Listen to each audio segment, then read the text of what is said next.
Many people have heard about Conner Prairie's relationship with the Smithsonian through its affiliates program, and have heard that we're Indiana's first affiliate.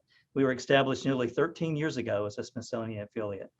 Now, Dr. Kurin, you've spent much of your career with the affiliate program, working with it across the country, sitting on various boards, supporting strategic planning, and helping with the overall growth of the program. Can you tell me a little bit more about how the affiliates program originated and the role that you see it playing in the future, especially at a museum like Conner Prairie? Yeah. Well, thank you very much, Norman. Appreciate the partnership really between Conner Prairie and the Smithsonian.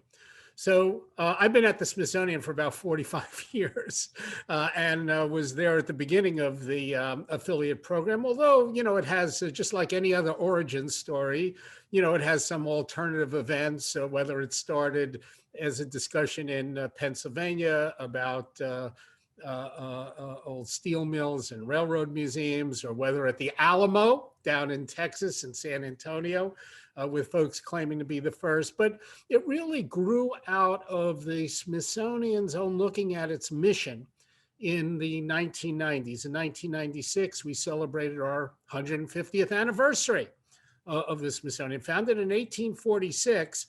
And by the way, I'm not sure if Conner Prairie members know, it was because of Indiana. I mean, it's named after James Smithson because that's where the money came from his will. He never visited the United States, but it was a bill introduced in Congress in 1846 by Indiana Congressman Robert Dale Owens to actually establish the Smithsonian.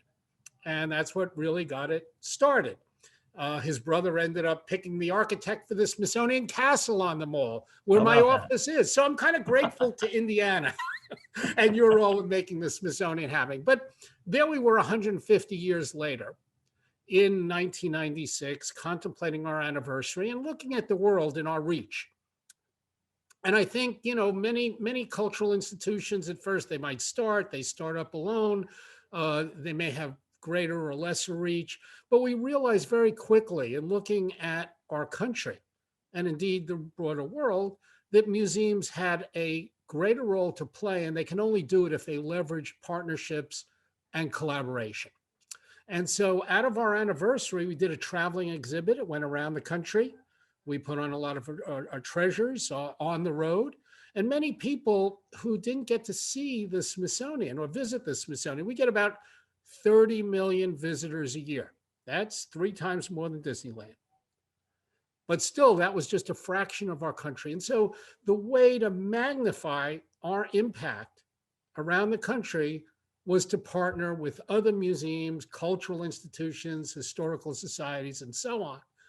And in sharing exhibits, programs, speakers, and all sorts of insights and opportunities. And that's why we're very proud that Conner Prairie, you guys have operated for the last 13 years as an affiliate. I don't know, Norman, how's it benefited you? What's the Smithsonian, what's that led to at Conner Prairie? Well, that's a good question. And I can tell you that it has raised our profile both in the community locally and I think nationally. We're part of 215 or 16 affiliates across the United States right now. And the fact that we're an accredited museum by the American Alliance of Museums, you put those two together, and I think it shows that we're a museum that's operating by the highest standards of operation. But having that Smithsonian affiliate logo on everything that we do, I think just raises the profile. The fact that we do have access to people like you, our colleagues at the Smithsonian, who's willing to, based upon their schedules, do lectures and travel things to us. And I know that, and we may talk about this a little bit later in our conversation, we're hoping that we can elevate this affiliation with Conner Prairie, and we can actually do more. But we have to do it on our end. We have to improve our facilities. We have to improve our ability to deliver on that Smithsonian vision and what you're doing. So yes, I can tell you that being a Smithsonian affiliate has definitely changed the way that our donor base and our community looks at us, and they're very appreciative of the ability to access the Smithsonian programs and things.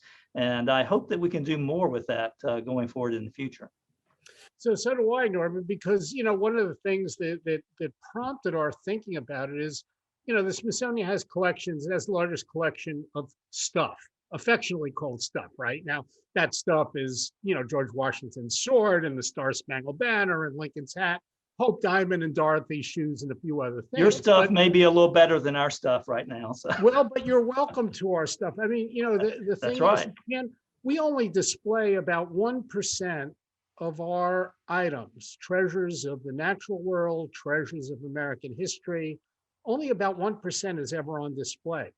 So the fact that we can take it out of the storehouse, take the champagne out of the bottle, so to speak, and get it out. Otherwise, it's just sitting there. So we really are encouraging affiliates to ask for more things. And of course, as you know, that means having those standards in those facilities at places like Prairie, that can live up to those things. Last year we put, before COVID, we had, for the anniversary, the 50th anniversary of Apollo 11, we took Apollo 11 on the road, and sent it around the country.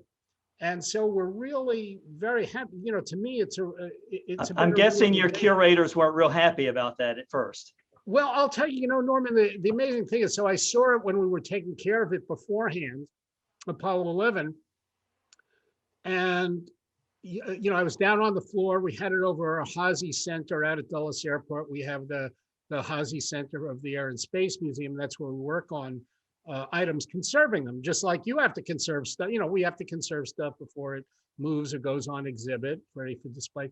And I looked at that Apollo 11, and it looked like an old tea kettle. I mean, and the fact that these three guys got in that thing, and somebody said, "Hey, we're going to shoot you to the moon, and you're going to come back in this thing." And it's kind of amazing. And, one of the guys in that was Michael Collins. And he became our first head of the Air and Space Museum. And then he became undersecretary. And then I ended up having that office at the Smithsonian. And I remember meeting with Michael Collins afterwards. And I said, gee, Mike, you had to go to the moon and back to become undersecretary of the Smithsonian. All I had to do was walk up 2 flights of stairs. So, But the fact is, Norman, that we want to push the materials out. We want to push these treasures out so they become accessible to the American people, and they can inspire youth, and they can inspire people to dream. And to me, that's what Prairie is about. It's about creating those experiences, whether through your land or your facilities, or the imagination, that can inspire a next generation to be as creative and innovative as we can be as Americans. Dr. Kurin, that brings up a good point, because our vision at Prairie is we want to expand the boundaries of our historical and natural resources. And we want to do that by exploring and celebrating and improving the human experience. So that's a big part of what we're trying to do at Prairie. And I notice, we obviously look very closely at what the Smithsonian's doing, what your vision is, and what your strategic plans are. But your vision is to build on your unique strengths to engage and inspire more people where they are with greater impact, and having critical conversations on issues that are affecting our nation and the world.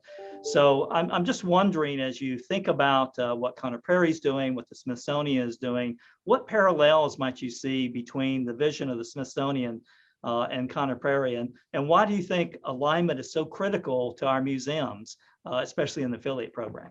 Yeah. So I'm my wife is a teacher. And in fact, as we're speaking, she's down in our basement teaching her class by, by Zoom and digital means. But I'm a dedicated educator, and I think our museums have to play that role. Now, our museums play that role in an interesting kind of way. So we've all. We've known great teachers in our personal lives. Many of the people, here have had great teachers, and they've been inspired. And then we've also seen sometimes where, education can be delivered in a very humdrum type of way and actually turn off many of our students. We're living in a very, media rich and experience rich kind of environment. And I think, the job of museums is really to cross over from the daily kind of experience that people have into something special that gives people a boost, that gets somebody absorbed in something or interested. And that could be something that happens through a nature walk, like at Prairie, or it can happen from a balloon ride, or it can happen from, just looking at a historical process and saying, hey, gee, how come you had to make that like that? And recognizing that experience. So what I love about Prairie is the experiential part of it, and the idea that you can be in the presence of people, of experts, of enactors, and kind of feel in a whole way something that really inspires awe and wonder. And I think that's increasingly the role of museums in terms of occasioning that kind of experience. Now doing that, as you know, takes a lot. It It takes a does. good bit of investment. I mean, in people and resources and building the context and doing that. And as we've been challenged over the last year, doing it online is much harder because you're doing it digitally and you're doing it on a flat screen and two-dimensional, rather than kind of breathing the air, feeling the experience. But I think what Prairie is doing and trying to offer those experiences is really, really very special and very effective. And I think the Smithsonian's trying to do more of that. So when you go into, right now, we're redoing our Air and Space Museum. And the Air and Space Museum, again, when I was young, when I first, I had my first job the day that museum opened in 1976. It was for our American bicentennial 200th anniversary of our country. And at that time, we had just gone to the moon and back. And technology was a victory of science, of engineering, of design. It was also a victory of the imagination. The country was together, and we were all captured by that idea of exploration. And so it was very powerful. Well, over the years, that museum became more kind of about nostalgia, Mhm. not about the idea to drive to the moon. Like, how do we invent something that could actually get us someplace and do this? But, it became more kind of a residue of the past. History, as you know, Norm, very well, Prairie knows it from its soul. History once was news. We make it history because we're looking back at it. But at the time it happens, it emerges as news. And I think that the idea of injecting that into the museum experience. So when we're doing the Air and Space Museum redo now, its transformation, instead of looking at Neil Armstrong's spacesuit and saying, gee, that was a spacesuit where the first man walked on the moon, we're saying, hey, you can digitally put on Neil Armstrong's spacesuit and you can walk on the moon and Won't feel that what be it was cool? like. And so I think, the Smithsonian, I think Prairie, I think other museums more and more are going to have to figure out, how do we use new technology? How do we use new techniques to spark the imagination, to spark learning, and to spark exploration among our visitors? Well, I think that's one of the things that Prairie has always done so well. We've always been known for innovative programming, especially as a first-person living history site in Prairie Town and those things. But over the last 7 or 8 years, especially, we've really started looking at how the stories of history can be integrated with science and technology and engineering and math to inspire curiosity. And I think we've leveraged our affiliate program extremely well in that area, because we've had several speakers come in through the years from both air and space as well as history to talk about how that is a natural integration. I think that our members probably know that we've used a speaker series. As a matter of fact, you talked about how we've all pivoted to digital platforms. We've actually had, I believe, one or two of speakers from the Smithsonian that was part of our Prairie at Home series. We've also participated in Made by Us through the Smithsonian. And in the future, we're going to take what we started about 6 years ago with Create Connect, which is our exhibit that really lays the groundwork for taking historical characters and integrating STEM programming into what we're doing. and the Make Smith workshop that we did, really the maker movement, and our discovery lab, which we've done with preschoolers, once again integrating those stories. And we want to expand on that. And so we hope to better leverage our relationship with the Smithsonian through a Spark Lab. And Spark Lab is one of those programs that came out of the American History Museum that's really looking at the science and imagination and the creative process. And we want to take our Create Connect exhibit and we want to start elevating it and align even closer with the Smithsonian with the Spark Lab approach. Also, a lot of people I think know this that are members. We have a lot of property here, 1,046 acres and 3.3 miles of river running through the middle of Prairie. And this year, we're going to start the process of our Oxbow Trail project that's going to have a river education hub that's going to be looking at both the environmental history and the habitat of Prairie. And we've actually signed up, and we're going to have the Smithsonian habitat exhibit that's going to be an outdoor exhibit at Prairie. And we're also in the process of designing our new museum experience center. And we hope through that process of really starting over with this building, that our environment, the way we can exhibit things is going to be such that we can have those significant artifacts from the Smithsonian and know that we can request them and they'll be able to arrive at Prairie. So we're pretty excited about that.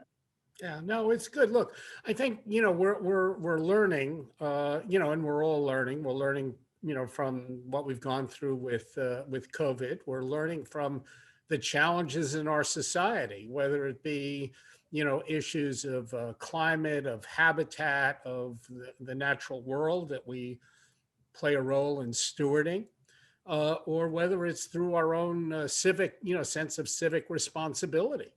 And we're in the same business. We want to encourage our young people, our future generations to improve on what we did. That's the American story. And if we can give people a leg up in helping that next generation do a better job of exploring and understanding and getting inspired to create new inventions, new technologies, new ways of thinking about things, new ways of gathering people together, and creating trust and respect and understanding and the things we kind of value as family, friends, and neighbors. That's a good thing. That's a good thing. I think, Norm, Prairie has it in its very soul, and that is, the role in the community, in terms of fostering sense of doing better. Sometimes I criticize my colleagues at the Smithsonian when we get what I call the selfish Smithsonian, when we really turn inward. Now we have to turn inward. You're the CEO, you're the president of the organization. You got to look out for, payroll and accountability and compliance and everything you got to do to operate, correctly. You can get blinders on very easily. Yeah, but the mission really is how we're serving our larger community and society as a whole.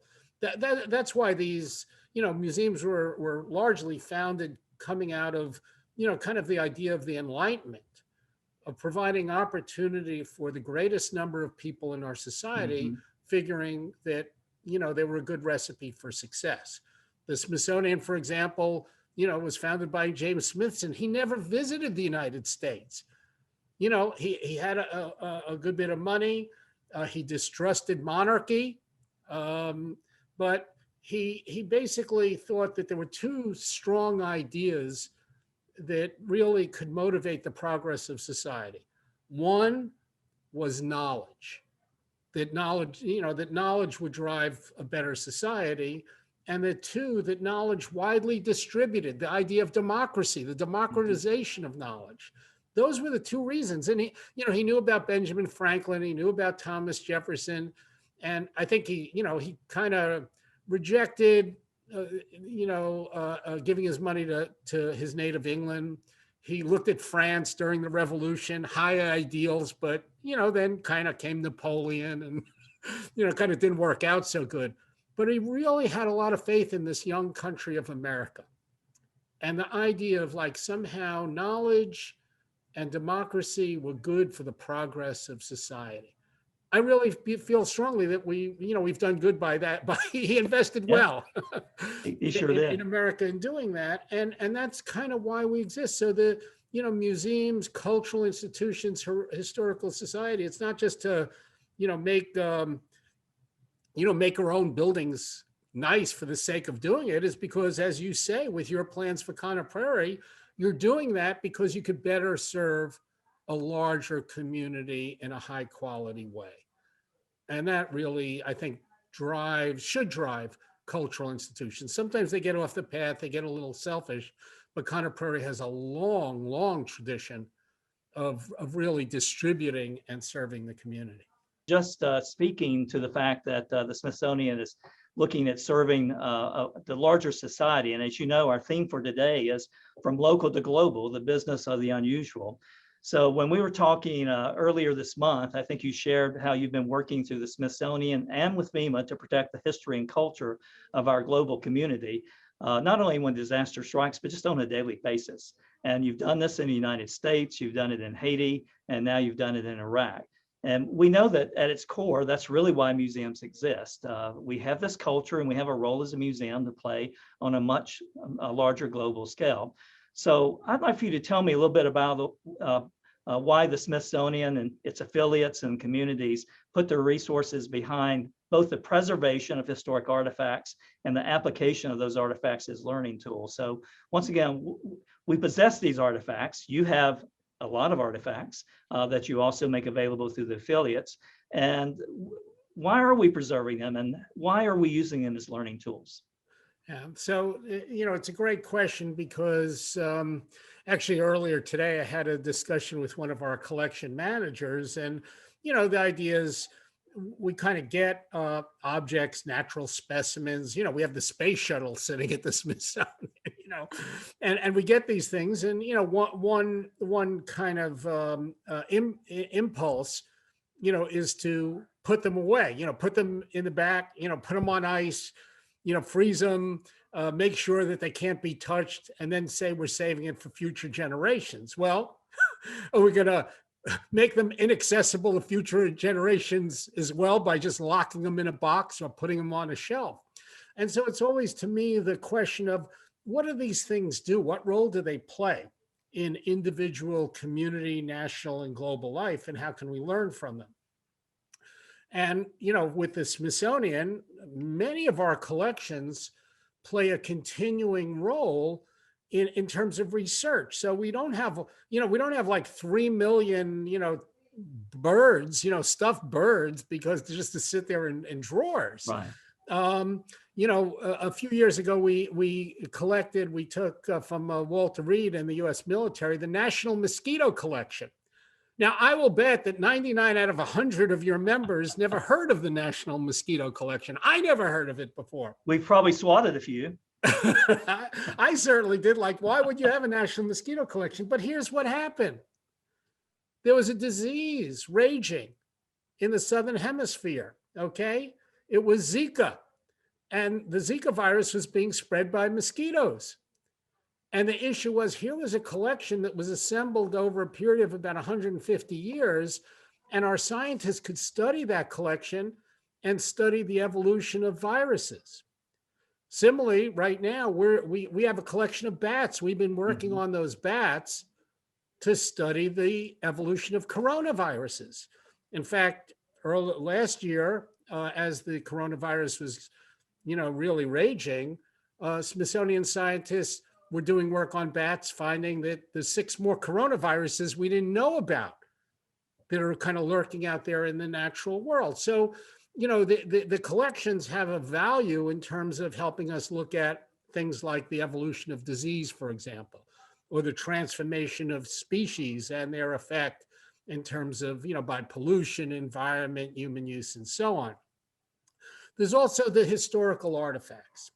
And one of the reasons we're doing the work with FEMA that we're doing today is, look, if Norman, if you or I, if our house was affected by a flood or a tornado or a hurricane or something, and we said, you have 5 minutes to gather what you want from your house and get out, what would you grab? And you're going to grab, would you grab your widescreen TV? Well, you might be partial to it because, you like football or basketball, you like the Hoosiers. We love our basketball in Indiana this time of year, especially. Exactly. But what would you really grab? And I know what I would grab. I'd look for a sweater that my mom knitted. I'd look for the family Bible. I'd grab those photo albums of my kids growing up and their grandparents and great grandparents that we have in those. That is, you grab the things that are touchstones of who you are. And we see that over and over again. And we saw that repeatedly over and over again in disaster situations, is that certainly when Katrina hit New Orleans, you had museums, you had archives that documented the blues and various forms of expression and Mardi Gras and so on. And institutions were asking for the Smithsonian's help because they said, hey, you help guard and safeguard the national treasures. These are treasures to us. They're important. Can you help us preserve them in a tough situation? And the same thing, we started with families. I think we started in Superstorm Sandy. We worked in floods in Texas and along the Mississippi in setting up at FEMA disaster centers Smithsonian tables where you could come and you could say, here's my family Bible. It got soaked. It has mud in it. What do I do? What do I do? And, the first impression of a lot of people, like with photos, is, okay, they're all wet. Let me try to pull them apart. And then you'd realize you'd rip the photos. And you actually take wet photos and you put them in distilled water. You put the wet photos in water, and we started demonstrating to people how they could preserve their family treasures in disasters so they can carry on, because that would give people spirit and a boost in rebuilding their lives after terrible disasters. So we've been doing that domestically with FEMA in a number of cases. Internationally, we got into it after the devastating earthquake in Haiti. Mm-hmm. Over 200,000 people were killed literally within minutes as hundreds of thousands of homes collapsed. And we saw the spirit of the Haitian people to use their culture to survive in the wake of that. They couldn't go into homes. You saw 3 million people on the street of Port-au-Prince. How did they survive those first few days before the U.S. Forces were able to bring in food and medicine and healthcare? They sang. They sang anthems, they sang hymns, they sang traditional folk songs. They did the stuff that lifted their spirits, that would give them the strength. So the oral tradition, the oral culture. Totally. And so to us, it realized how much that culture was, we usually think of culture as like a place you go on a Saturday afternoon or something, or for enjoyment and entertainment, but culture goes to the roots of who we are, and as we've seen in terrible situations, that's when your culture doesn't desert you. That's when you pray the hardest. That's when you pray the most. And you rely on those beliefs and that strength. So we sent about 160 people, conservators and others, to Haiti. We took over a UN building. We put in labs. We worked with Haitian organizations.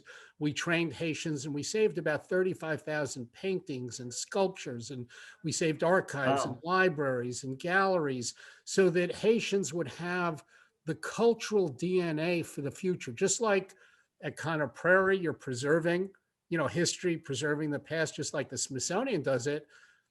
The Haitians would need to preserve their culture and save their culture so that in the future, their next generation could use that as a resource to rebuild their future. And we've seen that all over the world. We've seen that in Nepal. We've seen that, in the Middle East. We've seen it in parts of Africa, where you had extremists burning manuscripts at Timbuktu that preserved the culture of that region, and people asked for our help. In Iraq, we had a terrible situation with ISIS. I think many people are familiar with those videos that ISIS produced, destroying sculptures, blowing up museums and archaeological sites and so on. Well, ISIS wasn't just blowing up alabaster or burning paper.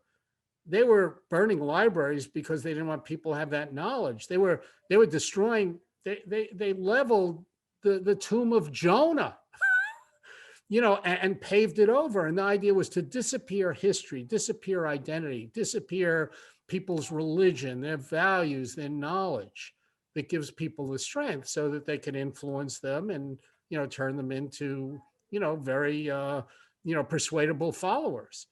And so we went into Iraq. We worked very closely with the Department of Defense, with Department of State, Homeland Security, even Justice because of looting. But we worked very closely with Iraqis so they could recover their history and culture. You're talking about, the bedrock of Western civilization, Mesopotamia. Our stories of the Bible come from this place. Right.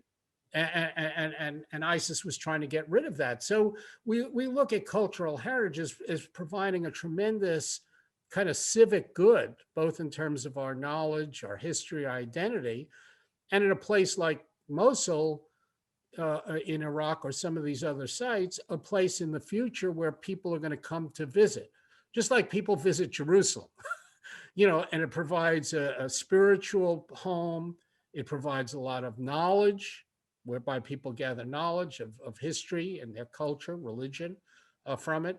It also provides an economic and commercial opportunity because then you have people running hotels and restaurants and driving cabs and, serving a tourism industry. And, just like the Smithsonian Washington has a huge effect on the Washington economy, Prairie has an economic effect. You employ a lot of people, you contract for a lot of services, and you're part and parcel of kind of a cultural economy of Indiana. That's an important process. So we're very attuned to that, and we think we have a role in contributing to that aspect of our civic life.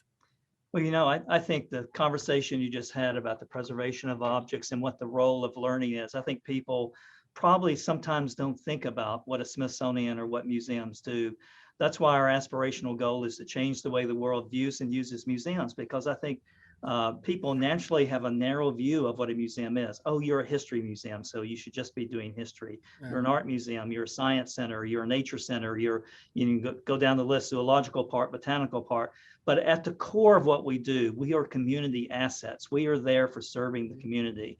And that's a big reason why we're beginning to evolve how we look at Conner Prairie. Sure, we're one of America's oldest first-person living history sites. Prairie Town will be 50 years old in a few years as an interpretive site. So we've been doing that for a while.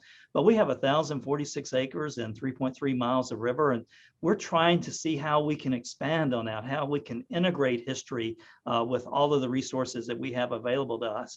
And I don't think people really think about that sometimes. And why would a history museum like Conner Prairie, why would we have a balloon, and why would we have a treehouse, and why do we have trails? It's because we are engaging once again our guests in these experiences, and we're trying to make sure that we can do that for everyone, and it's a story for everyone. And I know that when I sometimes will refer to the history of the moment, because as a social historian, I love the human experience and the storytelling, and I have to remind people that history is not just linear. And when people think of the past, they might think of the past that you were just talking about, going back 3, 4, 5,000 years ago. But literally only 2 seconds separates the past from the future. And so can you talk a little bit about kind of that, speak to the history of the moment? We have been in have just come out of one of the most climatic years, I guess, in the history of the world in many ways, with the things that have been going on in both health and social diseases that have come up. Can you speak to the history of the moment and what that means for the Smithsonian, how you're moving forward with that, and what it might mean for affiliates? Yeah. So, it has been interesting. And, my family's been affected by that. My mom was 99 years old, and she actually survived COVID. And we thought about why. And epidemiologists looking at that, and, it's funny. We have a folklorist on staff, Marjorie Hunt, who's actually a student of Henry Glassy, who was very important in the formation, yes, of Conner Prairie and of the Smithsonian in many ways, and is still kicking around, at University of Indiana. And, but, speculating about, she says, with elderly people, she asked a question. She did a Academy Award winning film once. She said, how, asked an elderly person who was, I don't know, in their late 80s or 90s, how was it in your day? And this elderly lady said, what are you talking about? This is my day. That's right. Okay, so for some of us, the past is in black and white, right? And it's very much of the moment. Yet we realize that people are always compounding their experiences, and those experiences really don't disappear.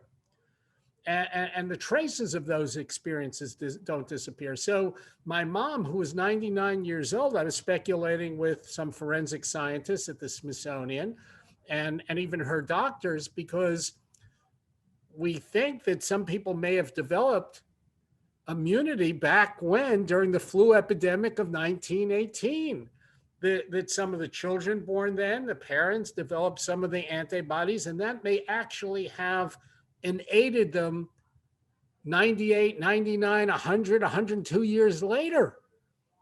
And so you say, my God, that's an event a long time ago, and yet it's still here today, and it's actually affecting people right now. And that's history informing science, isn't it? Totally. And right there, and you kind of say, so we have so many instances of that where you kind of look at how lessons are relearned. I mean, that is history, right? We kind of relearn lessons that have come in the past. And I think in the year of COVID, we've looked at, the development, the quarantining, the trajectory of these diseases. If you look at the curve of COVID, this time around, it really parallels the curve, the spring and fall, surges back in 1918. And if you look at how different cities and regions of the country, you see it again. So, our epidemiologists today are certainly informed by that history in the past. Our bodies, our very bodies, our antibodies, our institutions are informed by that, and our lessons. And I think we're always attuned to not forgetting those lessons. History gives us a comparison. It gives us a baseline from which we can draw inspiration and understanding of the lives we're living now. We've at the Smithsonian, we've collected, disasters and catastrophes of the past. Well, this year we've been collecting COVID masks. That's the history of the moment, isn't it? It totally is. We've looked at protests, we've looked at civil rights protests of the past, we've looked at insurrections of the past, and we're doing the same thing today, collecting, whether it be the assault on the Capitol, we've collected material from that. Those events of January 6th. We've collected materials from Black Lives Matter and the George Floyd and Breonna Taylor and other protests, and to see how that looks and to understand that in the context, of history. And one of the I did a book a few years ago called the history of the Smithsonian's History of America in 101 Objects. And one of the objects in there was Jonas Salk's first polio vaccine. That vial that in the 1950s, when I grew up, I mean, that was life for people. That was, America was under quarantine, schools and swimming pools and so on. And here was that vial of that vaccine. Well, just about a week ago, we had Dr. Fauci over at the Smithsonian and presenting us with his model of the coronavirus, and we got the first vial of the vaccine against COVID. So these things, again, provide touchstones, and museums are in the, what a colleague of mine likes to say, the museums are in the forever business. That's a good business too, because museums remind people. They bring the past to the present. They bring the future to the present and ideas about the future to the present, and then let people expand from there. And I think that's what Connor Prairie is trying to do. You're very forward looking.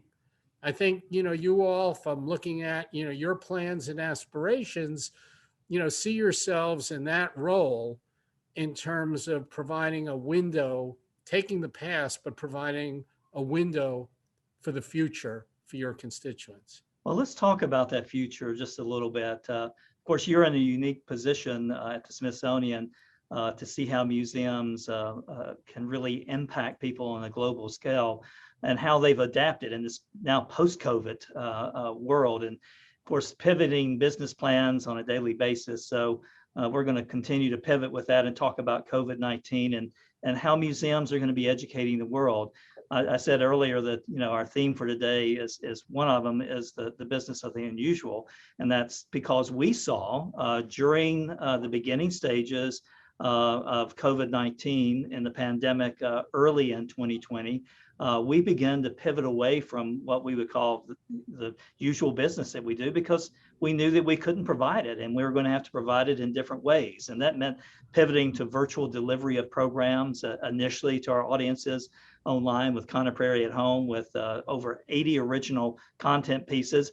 Literally, we had to pack up 100 years of history that kids would normally see on site and put them in both virtual platforms, but also put them in education kits that we could deliver to children, and over 3,000 of them that didn't have access to the internet, and we could do that in those situations. And we pivoted in so many ways in the things that we were doing. So teaching is a little different. So I'm going to ask you, as the Smithsonian thinks about 2021 and beyond, and this business of the unusual, how do you think education is going to evolve for the Smithsonian, for Smithsonian affiliates like Prairie, and how we deliver our missions and our educational programs to our audiences? It's a great question, Norman, and I'm not sure we have the full answer. I mean, COVID certainly accelerated our thinking about the digital delivery. And, as I've said, I mean, the Smithsonian with 30 million visitors is huge, right? Huge enterprise. But we realize we have, 350 Americans to, to impact and deliver content to and to help, and, 7 billion people around the world that we want to have access to our collections, because our collections indeed are global. They come from everywhere, and our natural, species and so on are well distributed around the world. So we had started to do, the digitization of our content. Out of the about 160 million items in our collection, we had about 10 million digitized, and therefore could start putting them online. I kind of thought our delivery systems were pretty poor, actually. Not as impactful. It's one thing to see a dinosaur skeleton like looming above you, like 30 feet high. Yeah. It's another one to see it as a little tiny postage stamp on the screen. So the emotional impact of those objects is kind of different. And then finding stuff. Our digital platforms are so distributed across 19 museums and research centers and 20 libraries that finding stuff in the Smithsonian collection digitally is very hard. And then it's getting things in the form that teachers or organizations or just a boy or girl in their room at home can actually find useful. And so I think we're really at the beginning stage of this, but we realize that the digital delivery has a tremendous aspect for both, kind of formal and what I'd call, kind of factual teaching and learning, but also very primitive stage, I'd say, in terms of the inspiring, the, oh, wow. Yeah. Holy mackerel that you get from a living experience, right? So, when you're at kind of Prairie Village and you're standing there and a blacksmith is, banging on a metal and the sparks are flying, you get a feeling from it. When you're looking on a screen, it's just not as hot. And so it's a kind of different experience. Now, we have been experimenting and doing a good bit. And I think the Smithsonian has actually been in the forefront of 3D imaging. Okay. And so the idea is, and some of this is coming actually, quite frankly, from the world of gaming. You know, when you think of new technologies, 3D imaging like Oculus and, you know, these other devices where you can actually be present. And so we've been doing a lot of 3D imaging of objects. I talked about like Apollo 11. Well, we 3D imaged the Apollo 11. I mean, every inch of the exterior and interior of it. So you can actually go into Apollo 11. You can go on the Smithsonian site and somebody can kind of be in there and you can maneuver it all That's pretty angles. cool. Yeah, you could look under it. You could look over it. In fact, when we were doing that, we discovered some graffiti that the astronauts had written. They were bored on their flight to the moon. Go imagine. They actually kept a calendar that people weren't aware of because they couldn't tell night and day. It was like they were in prison. So they made a makeshift calendar unapproved by NASA. Yeah. So as we go to 3D kind of things, you start being able to create experiences where, let's say, someone can't come to Prairie, but they can still participate in an experience digitally that kind of mirrors or captures what they may not be able to get in person. And that means that you can have a much broader audience and constituents. It means that, you know, look, some youth, some teachers, some people who might have a trouble, who might want to come, can't come, and yet can come digitally and visit and partake of the experiences and you know, what you've learned to offer. So, you know, I think, again, we're at the early stage of this, and we're learning by it. But I think it's a great move that, you know, you guys pivoted very well and you provided a lot of content and a lot of opportunity for kids that supplemented, you know, their educational experience while they were stuck at home. And I'm glad they got out. They're probably glad, and their parents are probably glad. Their parents They are got to visit especially glad. Prairie online. Yeah, you know, we also pivoted the Prairie in the classroom with digital programming for students. But one of the things that we did find, and that's because we were talking to our members and people that were using our activities on our website, people were saying we really want to get out in the village and we want to experience it. We know we can't get there because it's closed down. So we did do a lot of kind of virtual tours, if you will, with our historic characters and buildings, and have now done that with school groups as well. So getting people out, taking nature walks, and so we're not the only museum that's done programming like that, but it does raise an interesting thing. I personally, as a social historian, I believe that one of the things that museums have is the authentic piece. So the material culture itself. So I always imagine that any of these digital tools are tools to help us with the authentic piece. It's never going to replace it, but definitely to reach a larger audience. We have people from around the world that'll never make it to Fishers, Indiana. There are people from around the world that'll never make it to Washington, D.C. And so to be able to now reach a global community through this digital platform, and while they may not ever get the authentic piece, maybe it will inspire them to make a visit, or maybe it will inspire them to go to that local library or that local heritage center, wherever they live in the world, and say, you know what, I want to find out more about that authentic piece of my culture. And I think that is something that's significant for a place like Prairie as an affiliate of the Smithsonian, what you're doing at the Smithsonian to make sure that we're really just firing the imagination of people. And this digital platform is just that next tool that's going to help us do that. Yeah, and I think, you know, there may be some areas where, as we explore that technology and learn from it, there are things that you can do digitally that you can't do even if you're there in person.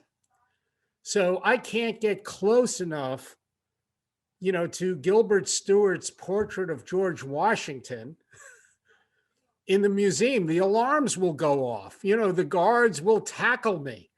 You know, I can't get up that close to see the breaststrokes, but digitally I can. Digitally I can. And I was struck, if you remember a few years back, there was a movie, Ben Stiller, Robin Williams, Amy Adams, and others on, you know, the night at the museum, the battle for the Smithsonian. Right. Yeah. And so in that, you had you had scenes where you could jump into a painting and actually be in that historical thing. Well, you can't do that obviously in the museum, but you can do it digitally. And we've seen that. We've seen some great work with some museums in terms of going behind the scenes. So if you have curators or conservators working on objects where you don't have access to them, and all of a sudden digitally you can put on your conservator cap and you could be working on a masterpiece or a historical artifact, or I think it's kind of pretty cool. And so the idea is, what can we do with the new technology that actually can expand our experience and be experiential in its own right? And I think that is really a future that you all are experimenting with, that we're experimenting with, and our colleagues in the museum world are experimenting with. Yes, I know that probably some of the most watched videos that we had in our Conner Prairie at Home series, and they're still up on the website, are those things that are behind the scenes. So once again, the ability of a curator to show something and collection stores to go into the vault, especially with our animal program, the things that our animal husbandry staff did by showing the animals and talking to that, and actually doing a Q&A, doing some live podcast with that was very important. So this is all part of this business of the unusual that I think that we're in now, of how we're changing the way that we affect that. So as we think forward and as we come to a conclusion of our talk now, before we go into our question and answer segment for our audience, give me your final thoughts on what you think this business of the unusual, what's the future going to look like for the Smithsonian and its affiliates, and how we approach our program and delivery of our mission in the years to come? I think, one of the things is, if you think about it historically, many people in society think of museums as maybe special experiences. Now, the good thing is museums are among the most trusted institutions in society. You look at any survey, it could be Congress, the government, the presidency, the media, anything, the post office.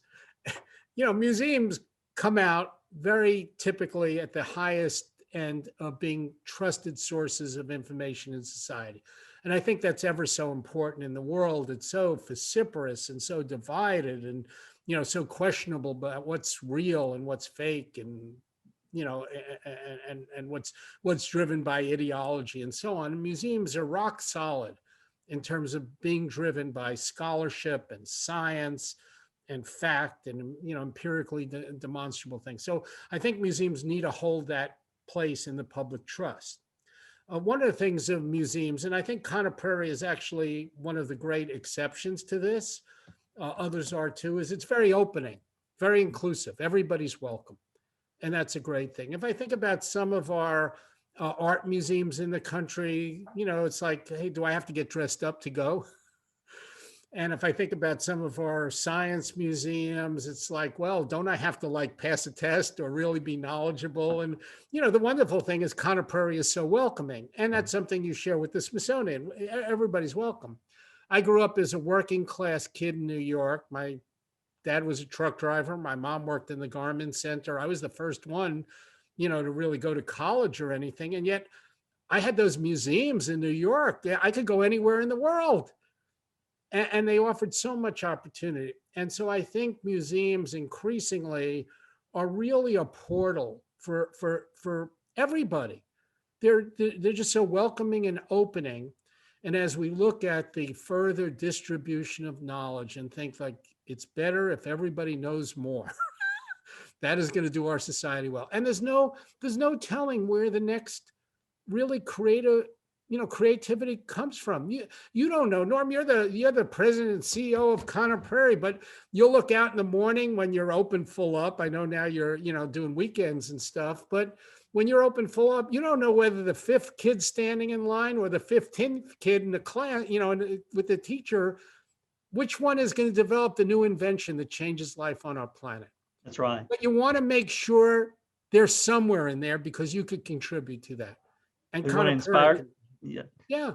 And so I think it's that inclusion, that access, that welcoming, that's going to end up serving not only those people or those kids or that next generation well, it's going to serve all of us well, and it's going to serve our planet well.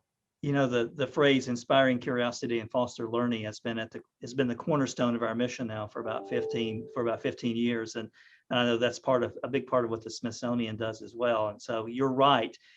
We don't know who that next Einstein's going to be, but it's our role as museums to make sure that we're a place where learning can take place, where inspiration can be inspired, where people can make sure that they have an opportunity to take that inspiration from a museum like Prairie and go learn more. And if people do that, if students or adults leave the Smithsonian or affiliate like Prairie, any museum in the world, and they go and learn more, then we've really done a good job. And I think whether you talk about museums 200 years ago or you talk about museums 200 years in the future, I think that's at the core of what we should be doing, is inspiring that curiosity to learn more.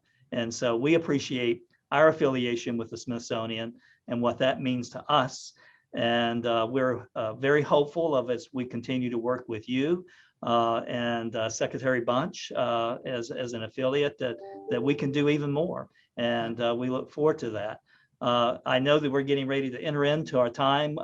You have touched on a lot of themes today, and I'm sure that has actually inspired curiosity and some of our people that are listening this morning. So we're going to be concluding this part of our interview, and we're going to be opening up into a question and answer session. Now, since this is part of this post-COVID environment and this business of the unusual, I think everyone who's watching today knows that this is a virtual annual meeting. So we have recorded this interview today live via Zoom. It has been recorded, but we're getting ready to move into an actual live Q&A where you're going to rejoin us, Dr. Kurin, for our guests to ask questions. So once again, I want to thank you for being with us today and being so gracious with your time and with your background and knowledge, sharing about the Smithsonian. And so I'll leave it to you with any closing comments that you would like to make. Well, thank you, Norman, and again, we're very grateful for our and respectful of our partnership. We look forward to doing great things in the future together. I think learning from each other is a good thing.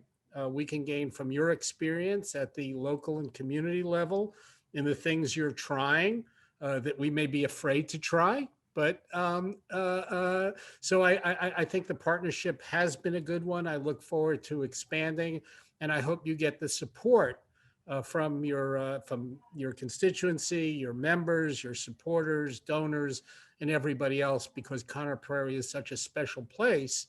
And I hope you get the opportunity to continue to grow, expand, and fulfill your mission, as you've said.